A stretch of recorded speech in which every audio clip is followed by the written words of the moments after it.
Brother, nowhere in the Quran is it mentioned that God exists everywhere. Nowhere, brother. Nowhere in the Quran is it mentioned God exists everywhere. I am aware there is a misconception amongst many Muslims who assume God exists everywhere. Nowhere does the Quran say God exists everywhere. According to the Bible and Orthodox Christianity, as well as pre- and post-Christian Judaism, God is everywhere present in, but not limited to, or circumscribed by created reality. That's why the Bible can say that God is the high and exalted one who inhabits eternity, and also as the one in whom we live and move and have our being, that He fills heaven and earth, and there is no place devoid of His presence. In opposition to this, the Quran says that Allah is above the seven heavens, which many Muslims understand to mean that Allah is above and not also in His alleged creation.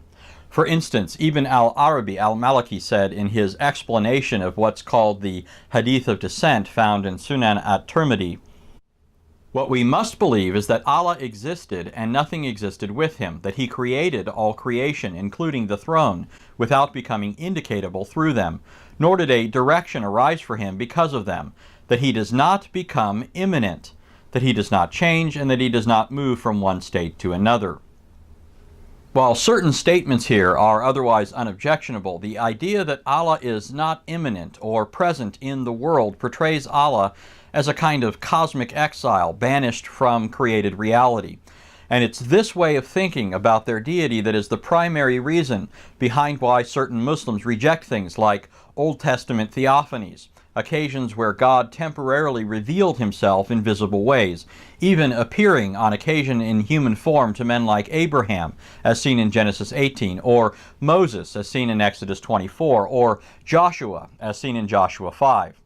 This is also the primary reason why certain Muslims object to the central truth of the gospel, namely that the Son, the second person of the Trinity, became flesh and dwelt among us. However, this view of Allah's transcendence leads to a devastating contradiction in the teachings of the Quran. If Allah's transcendence means that He is an absentee landlord or like some kind of key-losing homeowner who's locked outside of his own house, then it follows that Allah can't communicate directly to human beings. But if that's the case, then the Quran can't be a revelation from Allah to Muhammad. Now here, Muslims believe they have a quick and ready answer. The Quran, according to Muslims, was not revealed directly to Muhammad, but rather was revealed through an angelic medium. That is, it was brought to Muhammad by the angel Gabriel.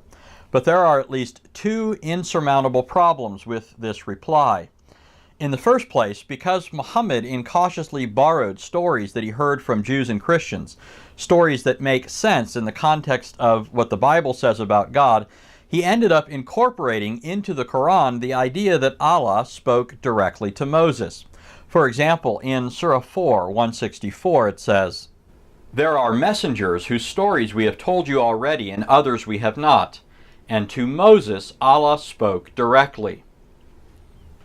Even if we pretend that this problem doesn't exist or can somehow be satisfactorily explained away, there is another, more devastating problem with saying Gabriel was the agent through which Allah revealed the Quran to Muhammad. If Allah can't enter into creation and speak directly to a creature like Muhammad, then how did Gabriel, a creature, get this supposed revelation? Although angels are a different order of being than man, since they're still creatures who inhabit the created world, then no degree of difference between angels and man would be able to account for how Allah was able to reveal this to Gabriel when He couldn't do so to Muhammad. All of this means that if the Quran is right in what it says about Allah, He's transcendent and not immanent, then the Quran is wrong in what it says about itself. That is, it's a revelation from Allah. On the other hand, if the Quran is wrong in what it says about Allah, He can't enter into creation, then it can't also be right in what it says about itself. That is, it is a revelation from Allah. In short, if the Quran is right, then it's wrong. And if it's wrong, well, then it's still wrong. And so it is.